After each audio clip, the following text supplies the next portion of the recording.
Olá, todo mundo. Esse é o canal de Economia e Feminismos, os nossos encontros semanais virtuais de quintas-feiras. Eu sou Margarita Oliveira, professora do Instituto de Economia da UFRJ, e hoje vamos conversar com a Letícia Graça sobre algumas questões do feminismo decolonial, dos movimentos de mulheres e várias coisas que ela vai trazer. E antes de começar com o vídeo de hoje, eu queria convidar todos vocês para se inscreverem no canal, toquem no sininho para receber as notificações cada vez que subimos um vídeo novo e nos sigam nas nossas redes sociais, no Facebook e no Instagram de Economia e Feminismos. O decolonialismo, essencialmente, o que vai ser romper com a estrutura e pensamento filosófico europeísta dos países do centro, que impuseram por anos e anos, dentro da lógica da colonialidade, um processo de opressão do pensamento e das ideias também. Então, desde os autores da teoria decolonial, a principal coisa que vamos ressaltar é a característica antirracista desse pensamento, né? A construção de um pensamento que essencialmente é antirracista, anticolonialista. E, em particular, o feminismo decolonial vai tomar como principais reivindicações a necessidade de ser um pensamento interseccional, um pensamento que considere as características, os outros recortes para analisar a opressão, e não simplesmente o fator de sermos mulheres.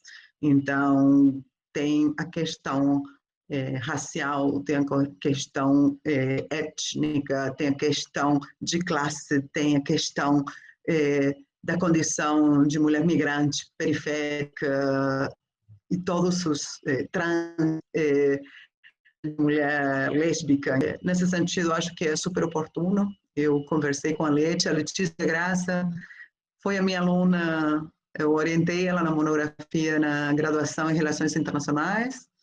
Eu adorei fazer o trabalho com ela, porque graças a ela eu entrei nesse mundo da teoria decolonial e esses debates e discussões, que são discussões que infelizmente na economia praticamente não existe, tem um espaço muito reduzido. Então, eu abro para ela, mas hoje eu não queria começar sem falar que o feminismo é profundamente antirracista, que vidas negras importam, acabar com a opressão significa acabar com a opressão contra todo mundo. Então, Leti, passo para você a palavra. Muito obrigada por aceitar esse convite e apresentar essas pesquisas para a gente. Obrigada a você, Marga, pelo convite. Antes de começar efetivamente a minha apresentação, dentro disso que a Marga falou, eu queria marcar bastante como a teoria decolonial ela é uma teoria essencialmente antirracista e anticapitalista. Tem um autor que ele é um dos fundadores do projeto Modernidade e Colonialidade, que é o principal projeto teórico dentro da América Latina, que é um sociólogo que chama Aníbal Quijano. E ele tem um texto que é sobre colonialidade, modernidade e racialidade. Ele fala como essa estrutura colonial de poder, ela produziu as discriminações sociais, que posteriormente elas foram codificadas como raciais, antropológicas, nacionais, em acordo com os seus agentes, os seus momentos e as suas populações relacionadas. E aí ele pauta bastante como esse fenômeno ele foi por muito tempo tido como um fenômeno natural e objetivo, ao invés de fruto de uma estrutura de poder. E o que eu acho muito interessante é que ajuda a gente a entender, enfim, essa estrutura racista que sempre está presente aqui no Brasil e em todos os países, na realidade, mas trazendo um pouco aqui para a América Latina, como, na verdade, esse projeto colonial de poder, essa matriz colonial de poder, ela coloniza não só economicamente, mas ela também coloniza o imaginário daquele colonizado. E é uma coisa que, quando o colonialismo político foi superado, né, o colonialismo como regime econômico, essas estruturas se mantiveram. E eu acho que é um dos pontos muito importantes para a gente entender os protestos nos Estados Unidos e a realidade brasileira que a gente vive cotidianamente, né? Porque, como a Marga falou, parece que agora que começaram a notar. Então, quando esse colonialismo político ele foi suprimido, ele foi inovado por várias formas novas de colonialidade do poder e do saber. E esses sujeitos, essas intersubjetividades produzidas, elas permanecem.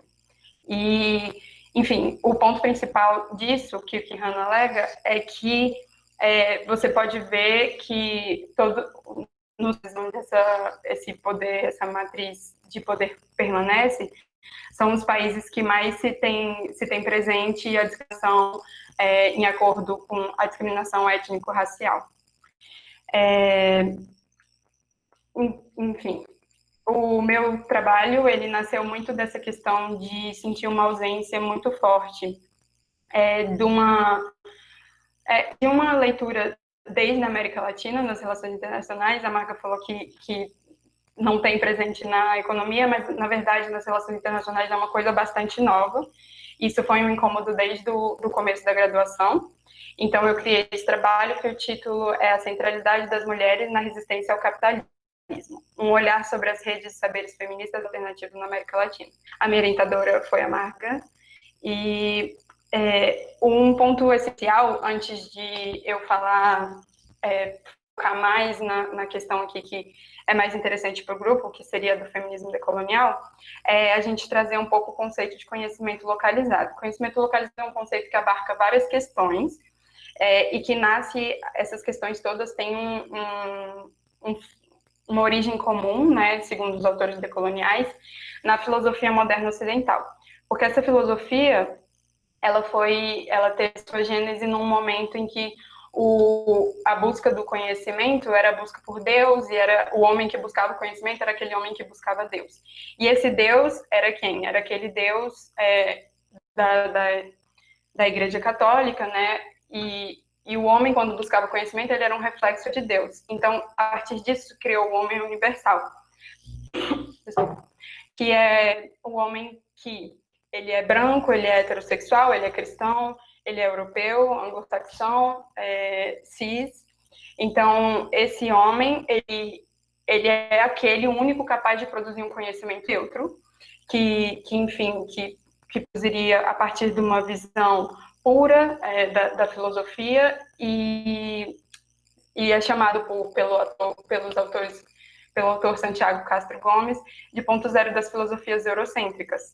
Mas a verdade é que esse homem universal, ele considera todo o conhecimento por ele produzido, toda a realidade por ele como universal, e tudo aquilo que não corresponde a essa imagem de homem universal é lido como particularismo. Ou seja, para dar um exemplo, depois eu vou falar mais sobre isso, mas para dar um exemplo de conhecimento, por exemplo, uma mulher benzedeira é considerado um conhecimento à parte, né? Uma coisa particular.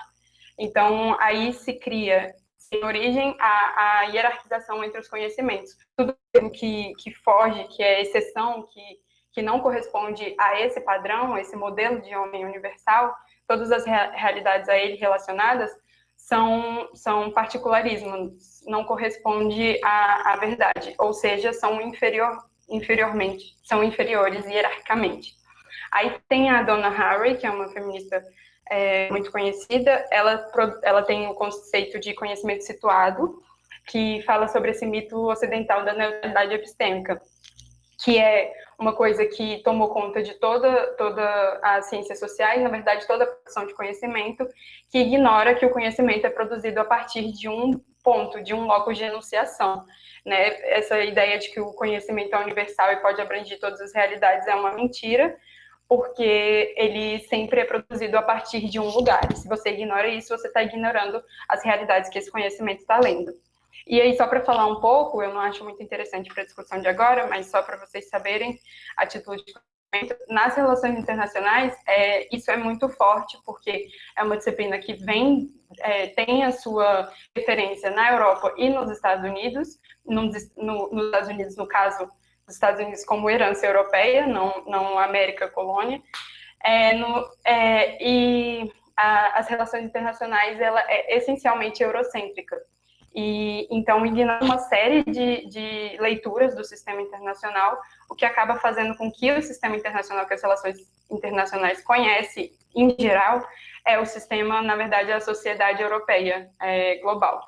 Então essas coisas se confundem bastante. Bom, a colonização, então, ela vem como um elemento constitutivo do sistema capitalista internacional e de toda essa colocação do homem universal, se cria uma relação muito forte entre a colonização do ser e a colonização do saber. Ou seja, se aquele outro é diferente de mim, ele produz outros saberes, ele tem outro estilo de vida, outras maneiras de vida, então ele precisa ser corrigido, ele precisa ser conquistado. Então essa colonização do saber, essa colonização epistêmica é essencial e foi essencial para justificar um modelo civilizatório de saque dos recursos naturais e recursos humanos do dito terceiro mundo. E aí tem o conceito de ego cogito e ego conquiro, que a partir do conhecimento você precisa conquistar esses povos.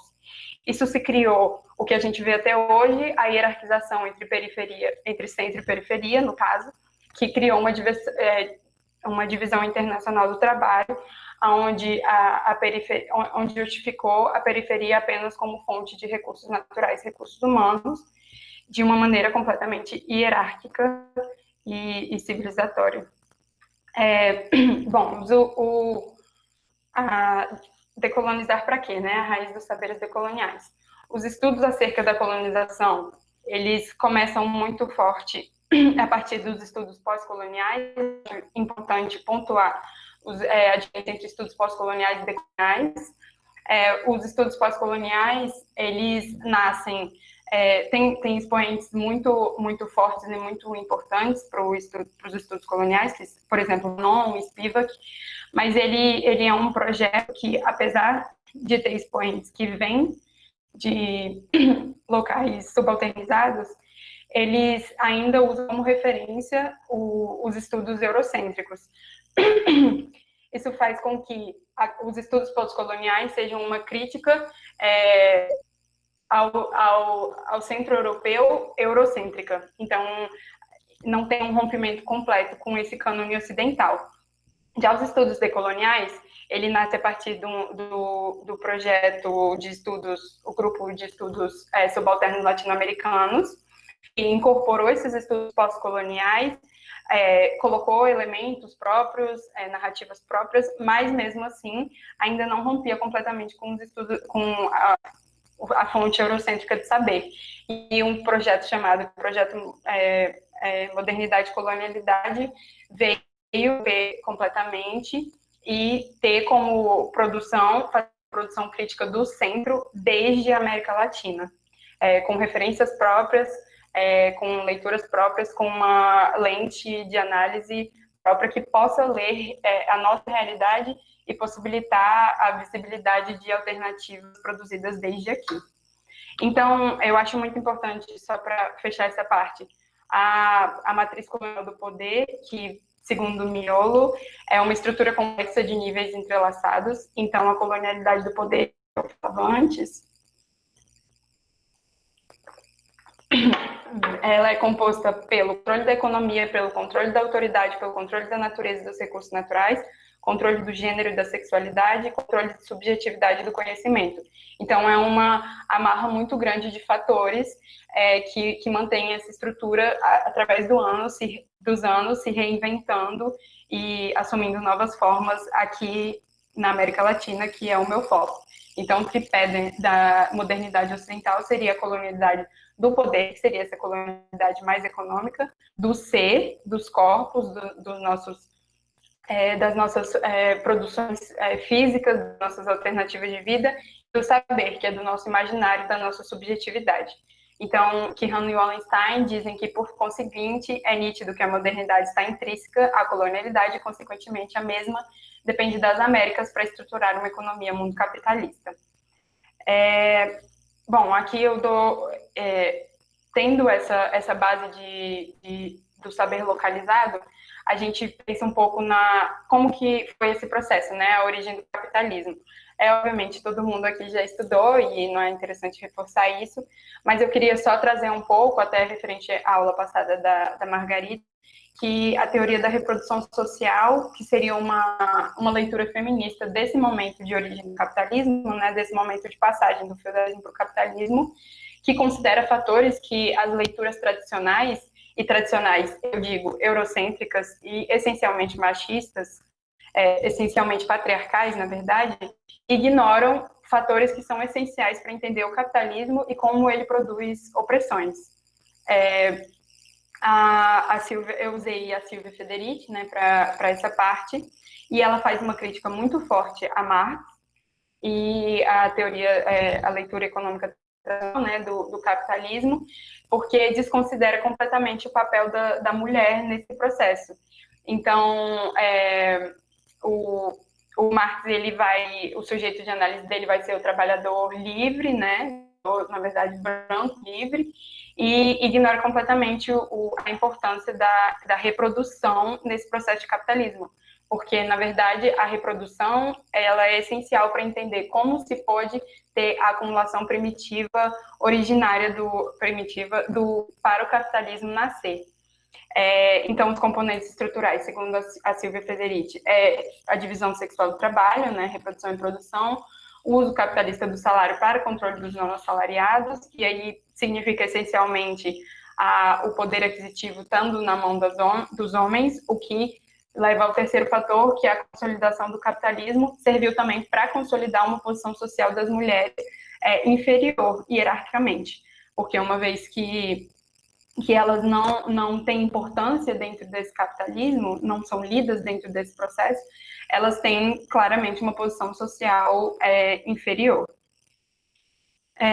Falando rapidamente, vem a importância do fenômeno da caça às mulheres, né, a perseguição de seus corpos, narrativas e poderes, que tem como grande marco a caça às bruxas na Europa, que foi muito responsável por possibilitar esse sistema capitalista, né, essa consolidação do sistema capitalista, e foi num momento em que havia uma contrarreforma por parte do Estado e da Igreja para criminalizar as lutas campesinas, né, as lutas, as reformas agrárias, né, essas maneiras de resistência, e viu a necessidade do controle dos corpos femininos para poder lançar as bases para o sistema capitalista.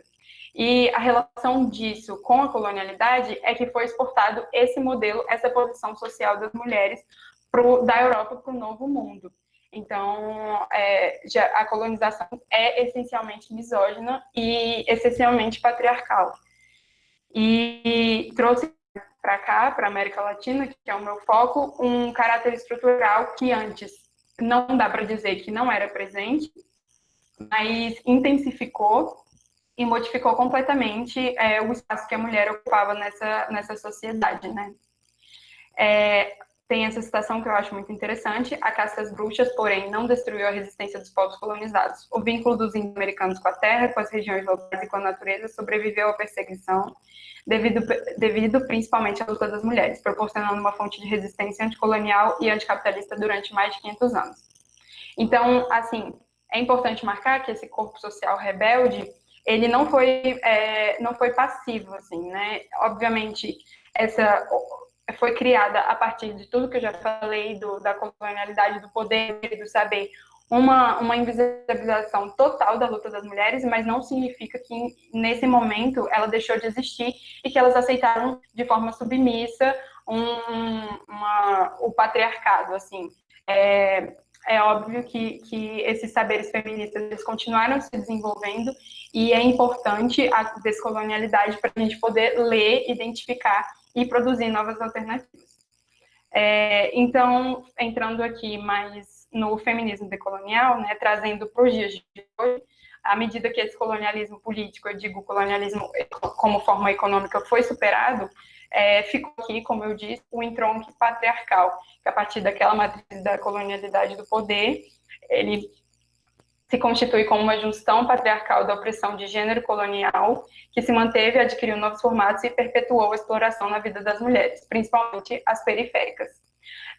Logo, trazendo mais para o presente, fazendo esse link com o presente, se tem no neoliberalismo um novo momento do capitalismo, onde para ele não é mais interessante ter aqui na América Latina um mercado consumidor, agora ele está num momento de internacionalização do capital, e aí a gente tem alguns fenômenos que intensificam esse processo, que são parte essencial desse processo, né? Tem Bretton Woods, a queda da União Soviética e o início da globalização, que é marcado pela internacionalização da produção, tendo como agente principal as empresas transnacionais.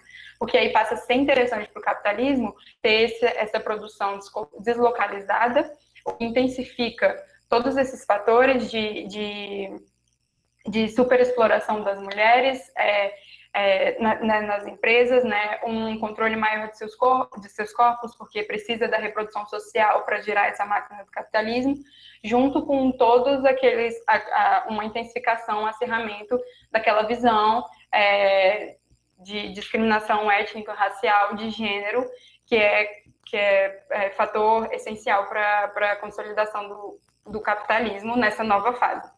E aí tem um parêntese só, que as mulheres da periferia também se constituem como sustento do norte global de outra forma, que é principalmente, atualmente a gente vê as mulheres imigrantes e também refugiadas como sendo mais uma vez agentes dessa reprodução social, porque elas, no norte global, elas são as pessoas que estão à frente dos cuidados para que as mulheres do norte possam se desenvolver, trabalhar e agregar o seu valor, né, à máquina capitalista.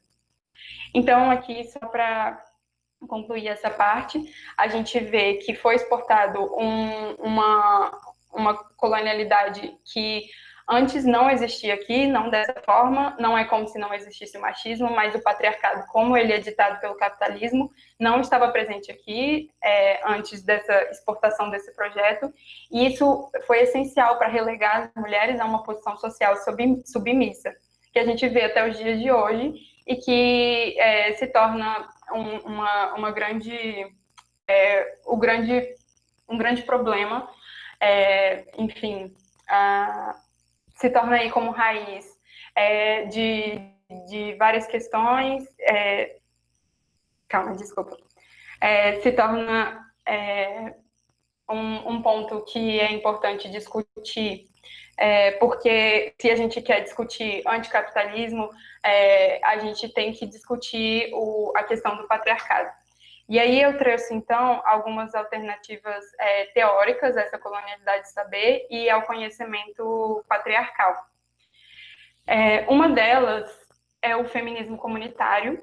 O feminismo comunitário, ele vem da Bolívia, ele vem a partir de um momento histórico onde se teve o massacre del Gás, que é o massacre a partir das manifestações contra a privatização do gás que aconteceu na Bolívia em 2003 e que foi um movimento social não só protagonizado, não só das mulheres, mas que levou à deposição do presidente que estava na época, mas que teve ali um protagonismo muito grande das mulheres.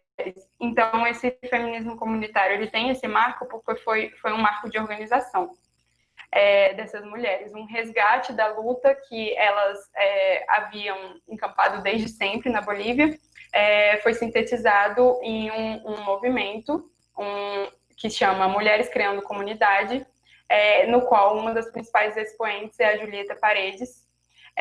A Julieta Paredes, ela é uma boliviana aimara, da etnia aimara, e ela fala bastante sobre o resgate, sobre a necessidade de se resgatar o passado e conectar ele ao presente.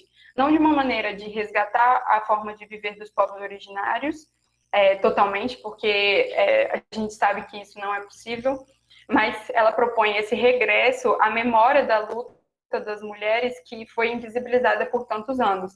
É preciso ter esse regresso de como essas mulheres produziam resistência para poder aprender, para poder resgatar essa essência e trazer ela para o presente. Então, o feminismo comunitário propõe o regresso ao espaço, tempo e movimento dos povos originários. Um ponto muito importante do feminismo comunitário é que ele busca romper, sente a necessidade de romper com o feminismo convencional, porque o feminismo comunitário, ele tem uma relação muito próxima com as mulheres indígenas da Bolívia, embora nem todas as mulheres indígenas da Bolívia acompanham o feminismo comunitário, mas elas não veem elas não se sentem lidas pelo feminismo convencional, não sentem que ali é uma maneira de produzir resistência, elas não sentem que ali tem um aporte para a produção de resistência da maneira que elas querem que signifique resistência. Então, um ponto muito importante da economia epistêmica, de produzir conhecimento desde seus próprios saberes e não de saberes de outros lugares, que no caso é eurocêntrico. E ele é tido como uma teoria social, mas não uma teoria social da academia, né? Elas têm essa divisão entre conhecimento útil e conhecimento acadêmico, porque para elas o conhecimento acadêmico ele não é capaz de ler a realidade. Ele é uma coisa distópica que não é capaz de ler realidade de resistência. Então, para elas, o feminismo comunitário é uma teoria social, mas uma teoria social que busca a causa dos problemas sociais que nos interessa resolver, desenhar um caminho de como solucioná-los e fazer uma proposta de sociedade onde esses problemas não voltem a se repetir. Então, outro ponto muito importante é que para elas há uma diferença entre o patriarcado e o machismo, porque o patriarcado é essa construção histórica de um sistema de domínio, e o machismo, ele, na verdade, já esteve presente aqui antes da chegada da colonização, que são comportamentos e modos de pensar, e não essa estrutura social que o patriarcado é, aliado ao capitalismo, quer dizer, essencial ao capitalismo. E elas veem no patriarcado a fonte de toda a opressão que se tem presente, principalmente a opressão, e as principais vidas atingidas são as vidas das mulheres, principalmente as mulheres periféricas, e, portanto, as mulheres precisam ser sujeitas nessa produção de resistência, produção de respostas, produção de alternativas. Então, elas defendem a despatriarcalização, descolonização e a desneoliberalização. As categorias para a ação política desse fortalecimento das organizações das mulheres para o feminismo comunitário passa por 5 categorias, que é corpo, espaço, tempo, movimento e memória. E é muito importante também falar que no feminismo comunitário se procura consolidar a proposta de sociedade do bem viver, que é uma proposta onde homens, mulheres, pessoas intersexuais e a natureza viveriam de maneira não hierárquica e todas elas se conectam para criar uma comunidade onde todas as vidas sejam possíveis.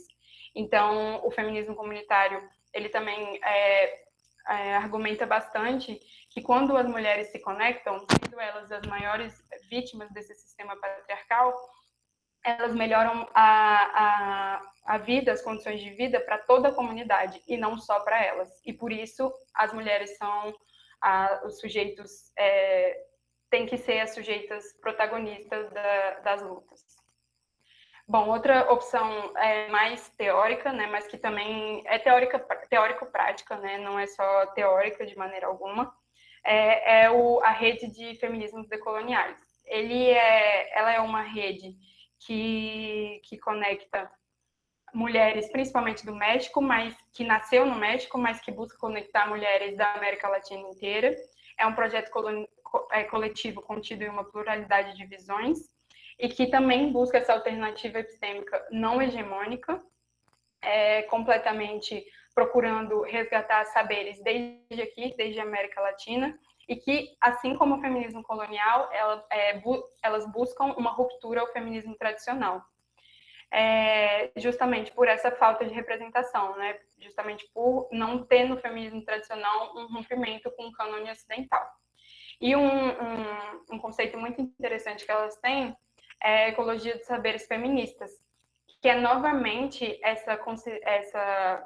trazer a natureza como parte essencial do debate, como parte essencial da luta. Porque se você não tem a natureza nas suas conceituações, no seu estudo, na sua produção de resistência, produção de alternativas, é uma produção de alternativas que, na verdade, não torna possível outros modos de vida. Então, elas têm esse conceito muito forte no movimento. E tem também outra coisa muito interessante que se conecta bastante com o campo das relações internacionais, que é a ideia de nação entendida desde a construção coletiva dos outros, dos nossos. E isso vem a partir da descolonização dos feminismos mexicanos e latino-americanos, que contrapõe totalmente a essa ideia de nação-estado, que impõe uma modernidade capitalista de forma violenta aos países e às comunidades locais. Então, essa desconstrução é muito importante da ideia de nação, porque elas têm um projeto muito grande de conexão da América Latina como um todo, dos conceitos, das lentes de análise, mas também das alternativas, dos modos de vida. E, assim como o feminismo comunitário, muito conectado, tem o projeto de Bom Viver, que é justamente colocar em prática essa ecologia dos saberes feministas.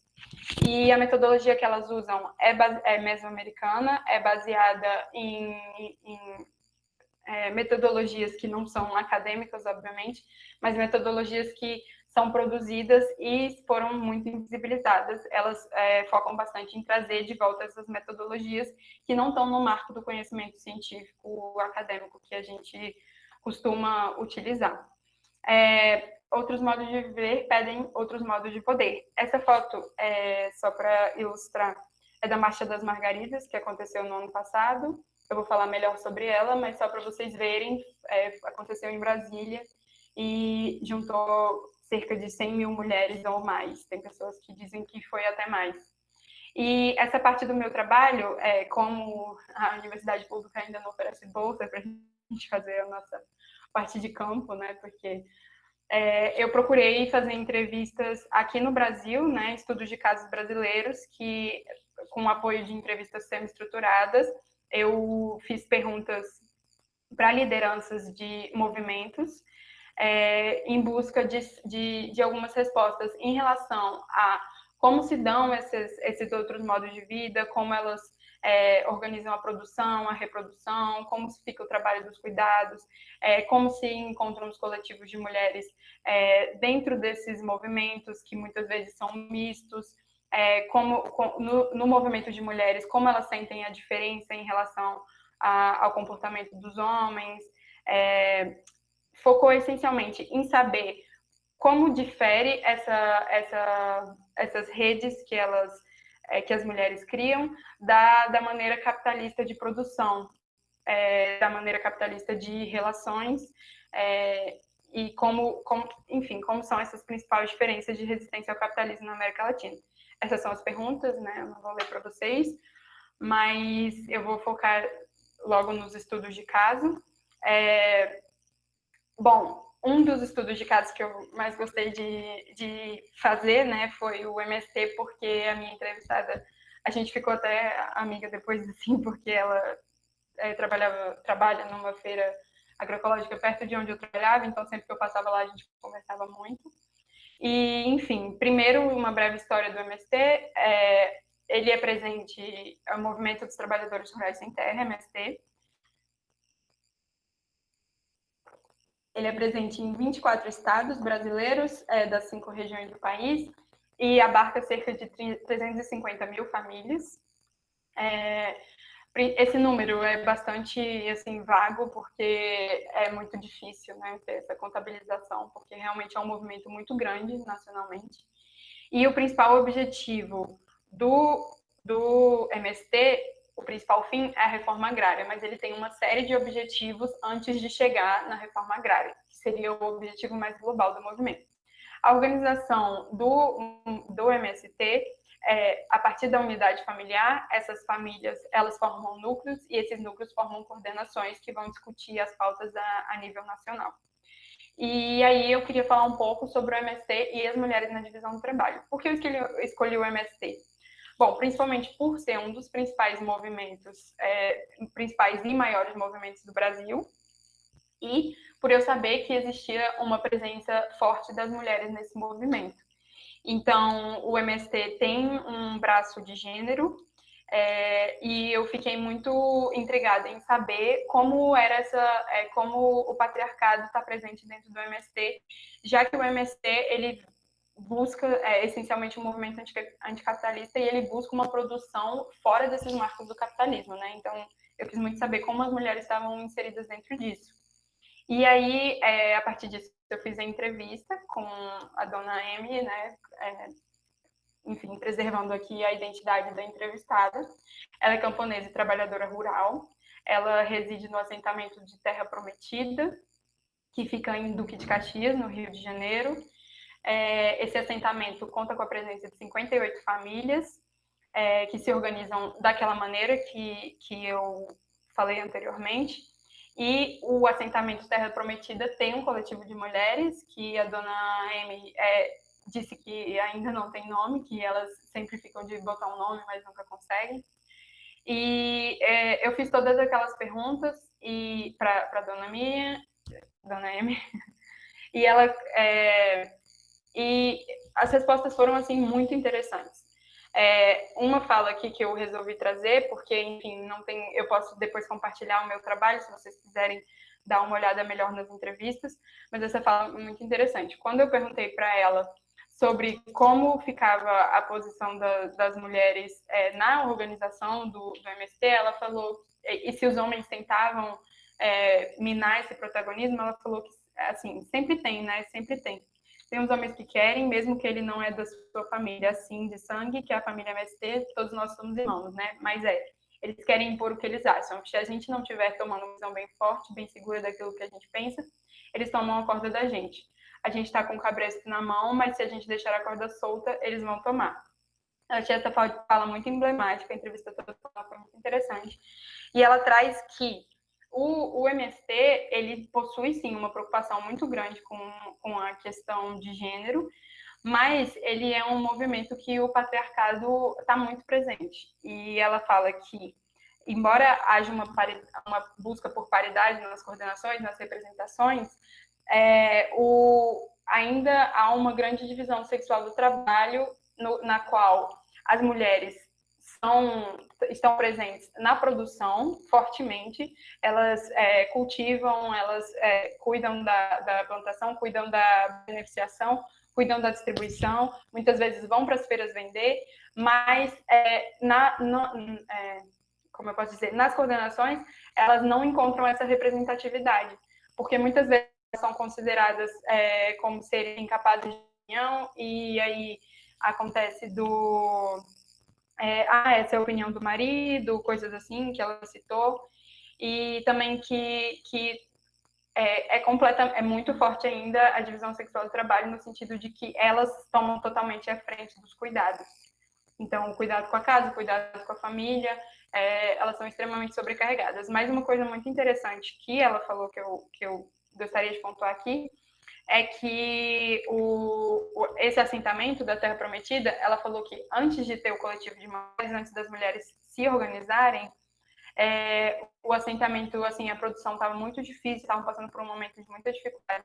E depois que as mulheres se organizaram e começaram a organizar a produção, inclusive, o assentamento, segundo ela, floresceu e a produção começou a ficar bem mais farta, a organização melhorou, enfim, ela disse que até intrigas que haviam entre as famílias pararam de acontecer. Então, a gente vê que realmente no MST é um exemplo de que as mulheres produzem outras formas de relação, né? São relações muito mais coletivas, relações muito mais que fogem muito mais da individualidade capitalista. Aqui são algumas imagens. A figura 1 é o esquema de distribuição de produção da dona Amy. Né? Aqui você vê produto, feira, cesta, ela anota tudo, faz sua própria produção. Aqui a figura 2 é caderneta de controle de sobras de produtos, então tudo extremamente organizado, tudo, enfim, tudo feito por ela. Aqui, essa figura 3 é uma apostila utilizada por ela no aprendizado do método Lume. O método Lume é um método de produção ecológica econômica de agrossistemas, Mas eu coloquei isso porque para falar um pouco sobre a veia internacional também, do MST, que é a Via Campesina, que é uma aliança campesina que o MST protagoniza, mas que tem vários países. E ela foi para esse encontro, que foi na Argentina, e ela falou que nessa Via Campesina, por exemplo, na articulação da dimensão latino-americana, as mulheres têm um protagonismo muito mais forte. E a Via Campesina possui praticamente em todas as suas coordenações mulheres à frente. Então, eu achei isso também um ponto muito interessante. A Marcha das Margaridas, que eu citei anteriormente. Bom, o que é a Marcha das Margaridas, né? Porque ela acontece de 4 em 4 anos, são várias edições, e ela é uma ampla ação estratégica das mulheres do campo, da floresta e das águas para conquistar visibilidade, reconhecimento social, político e cidadania plena.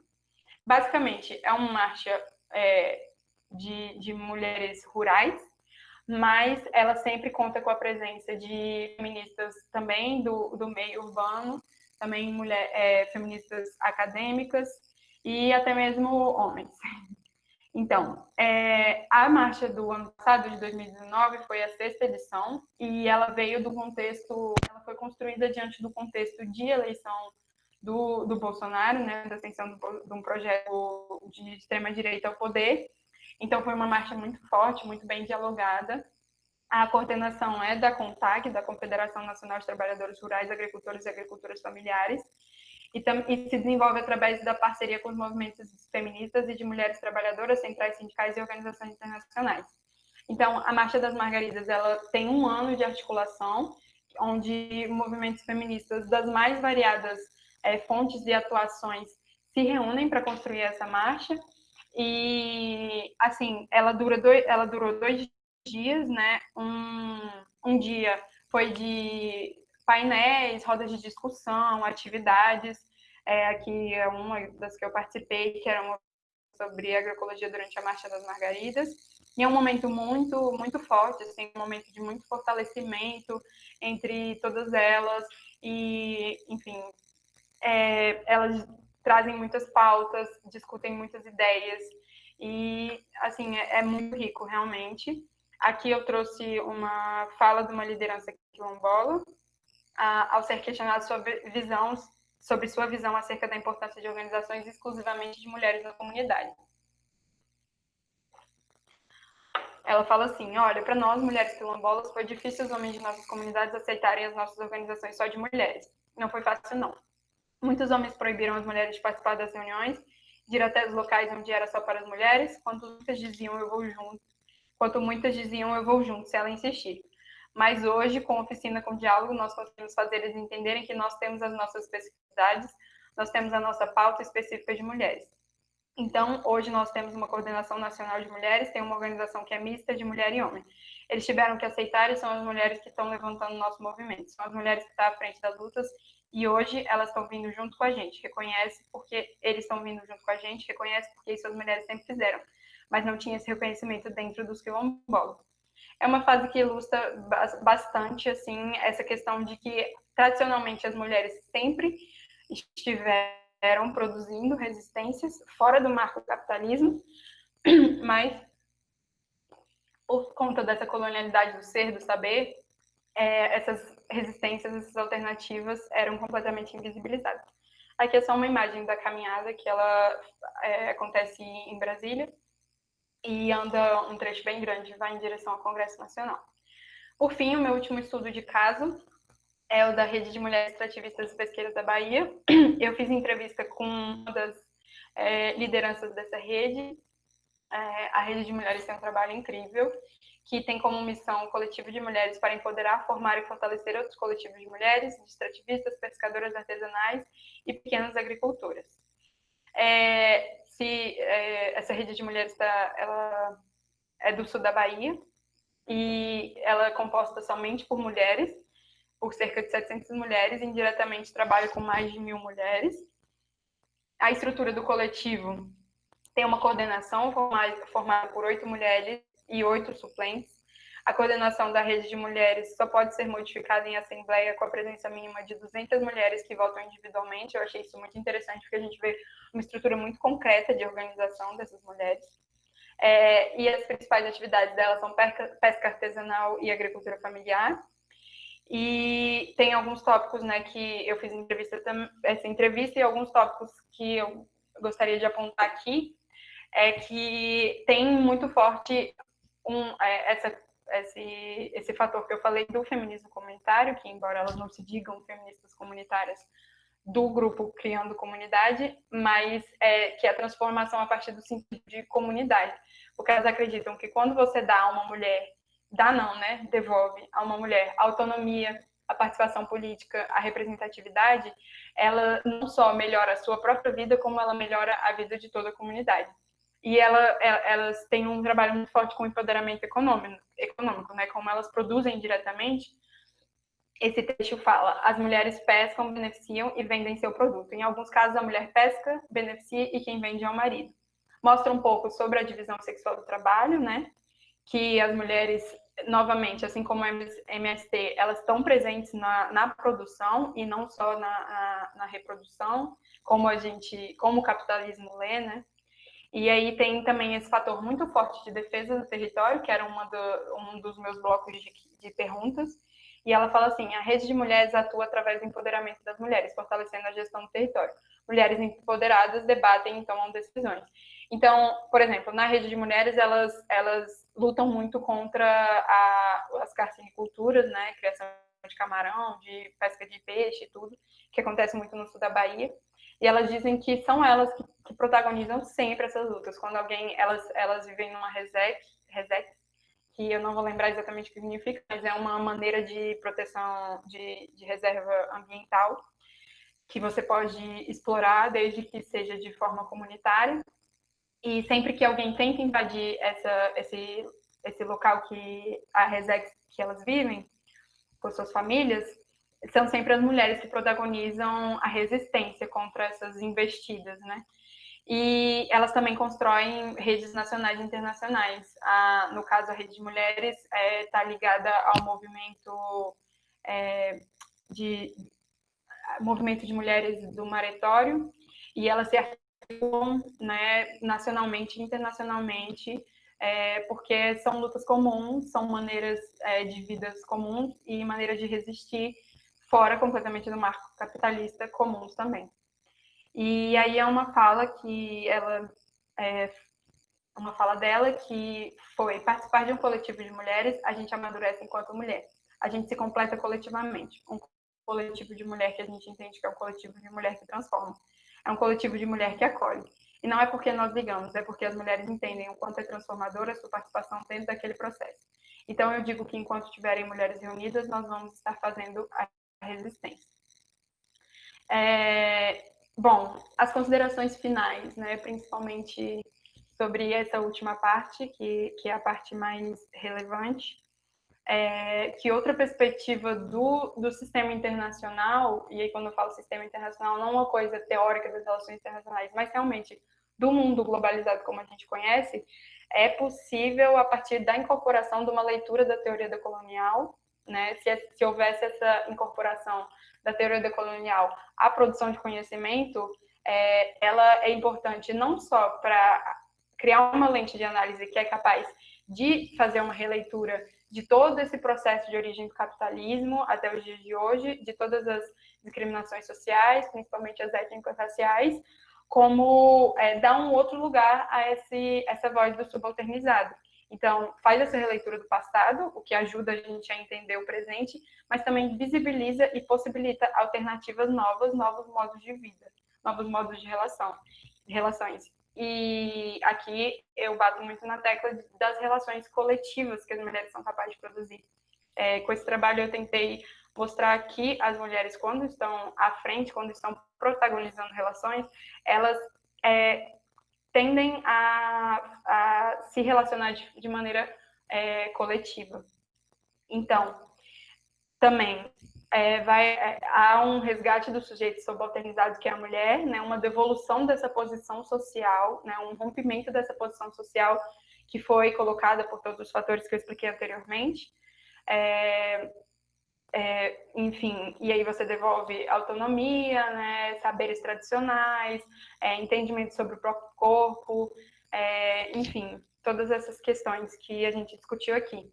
Também tem a importância de realizar um resgate do passado, que consista em uma releitura feminista da formação do sistema internacional moderno, como eu citei anteriormente. Eu defendo fortemente a sociedade do bem viver, o feminismo comunitário chama de viver bem, a rede de feminismos decoloniais chama de bom viver, que seria a conexão entre a dimensão da defesa do território, a luta contra o patriarcado e as relações comunitárias construídas no marco da solidariedade. As mulheres precisam ter esse protagonismo na construção, pelos motivos que eu já expliquei. As mulheres são as sujeitas mais atingidas, mas também as que mais podem produzir resistência, e ao se conectarem, elas criam sociedades mais igualitárias e justas para todos, não só para elas, mas principalmente para elas. A solidariedade vem a partir da capacidade dessas sujeitas de consolidar alternativas à colonialidade do poder, ou seja, ao mundo capitalista de saber e viver. Então, rompe não só economicamente, como esses modos de viver e novas alternativas de resistência, rompem também com toda aquela colonialidade do saber, da subjetividade, né, do reconhecimento de si mesmo, que é responsável por todas as discriminações sociais. E, por fim, é preciso um mundo onde caibam outros mundos. Concluímos que modificar a posição social das mulheres, romper com a divisão sexual do trabalho patriarcal e se reconectar com os saberes e vivências comunitárias dos povos tradicionais é reescrever a história das mulheres e relocalizar o conhecimento produzido por elas, pagando uma dívida histórica e estrutural causada pelo capitalismo. Bom, essa é a minha apresentação. Muito obrigada pelo espaço. Eu vou parar de compartilhar agora. Realmente tem muitas experiências super ricas, super interessantes de luta, de resistência, de debate, de reconstrução e deconstrução permanente, né? Então, assim, eu acho super inspirador. Agradecemos a todos por participar desse encontro, por assistir esse vídeo, por acompanhar o nosso canal. Até semana que vem. Obrigadas.